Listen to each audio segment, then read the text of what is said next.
ఆంధ్రప్రదేశ్ ప్రభుత్వం గాంజా మరియు ఇతర డ్రగ్స్ నిర్మూలనలో భాగంగా ఆపరేషన్ వజ్ర ప్రహారాన్ని స్టార్ట్ చేయడం జరిగింది.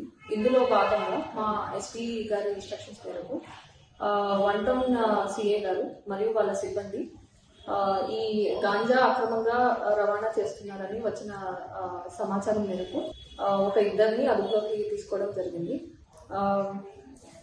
నిన్నటి దినంన సాయంత్రం 5 గంటలకు జగజ్జని నగర్ చెరువు కట్ట దగ్గర మల్లెలమ్మ గుడి దగ్గర ఇద్దరు వ్యక్తులను పట్టుకోవడం జరిగింది. వారి వివరాలు దాసరి కళ్యాణ్, మందాపురం మనోహర్. ఇద్దరు బయటపేటలో నివాసం ఉంటున్నారు. వారిద్దరి వద్ద దగ్గర నుంచి 2 కిలోల గాంజా అలాగే 2 సెల్ ఫోన్స్ సీజ్ చేయడం జరిగింది.